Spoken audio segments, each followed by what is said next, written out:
Welcome to my very first question and answer video. These are all the questions that nobody asked that I wish they would.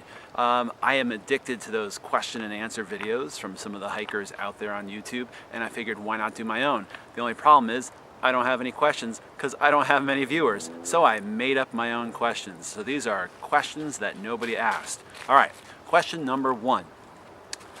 A lot of people, this is from Jacob Light, by the way. A lot of people have watched recommended to snack throughout the day. Is there a best time of day or number of times per day to snack? I would love to say yes, there's a correct answer to that question, but of course I will have to start off with this is just my opinion. First off, you got to snack throughout the day, and one of the things that I do to make sure that happens is I don't separate my snacks out. I put all of my snacks into one single bag. And even if I bring like a bar, like a Lara bar or a Cliff bar, I don't bring Cliff bars, but something like that, I actually take them out of the packaging and chop them up and put them into the bag. And what I find is that when I have everything in one bag, I have a tendency just to take a handful of something and eat it without eating the entire thing all at once. Even if I would separate out, say, a bag of nuts, I would tend to eat that entire bag all at once instead of just a handful here and there. Generally, you want to keep those carbohydrates coming throughout the day. And so I think the general number is somewhere between 30 and 50 carbohydrates every few hours if you're doing some long hiking. And so my bag of snacks is kind of set up to give me that number throughout the day. One of the things you don't want to do, and I see it happening all the time on YouTube recommendation videos, is start off with that high sugary thing first thing in the morning, the Pop-Tart.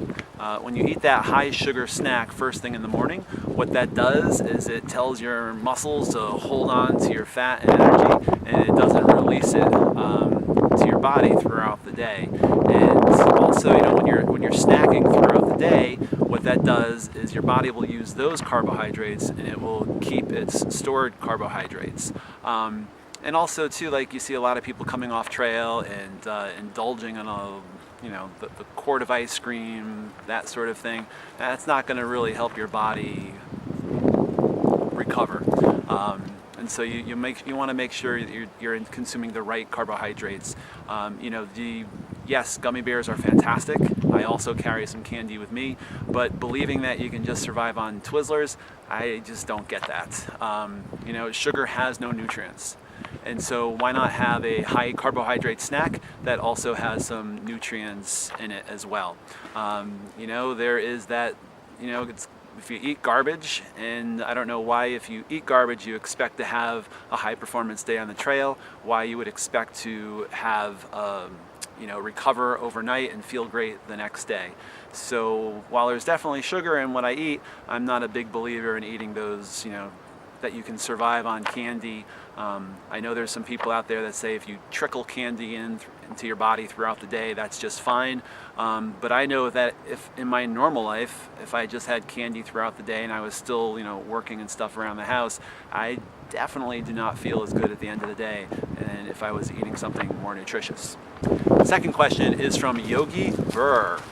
Question is, you mentioned that you only cold soak your food. I mentioned that in another video. Is there a point when the temperature is so low that the cold food just gets to you? Honestly, the only time in the last year I can really remember, because I haven't been cold soaking forever, it's kind of, last few years. The only time I've really camped in, say, below 20-degree temperatures were just for overnights.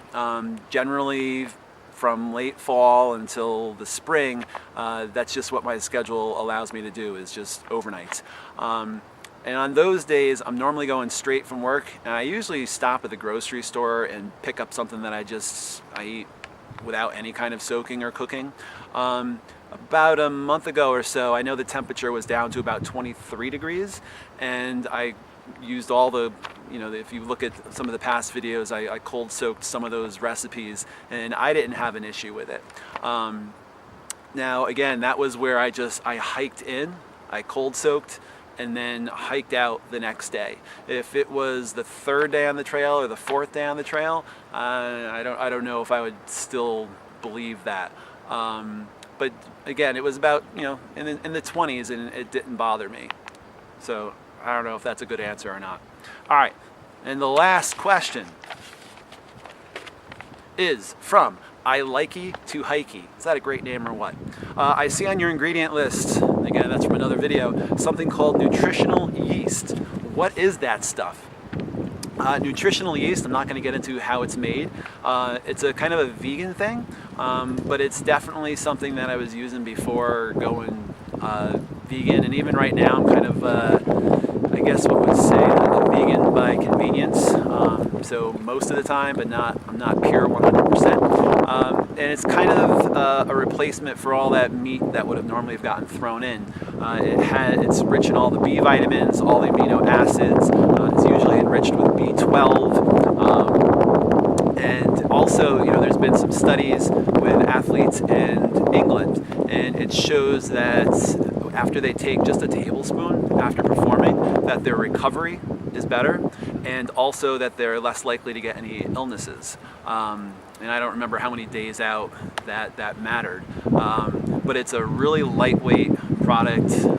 It's not that expensive, and to throw a tablespoon into your meal, it allows you to leave a lot of the other ingredients at home, and especially for cold soaking, it doesn't require any real amount of time to soak. So I can throw it into some mashed potatoes, I can throw it into some couscous, throw it into oatmeal, and it's basically nearly an instant soak. So it's good stuff.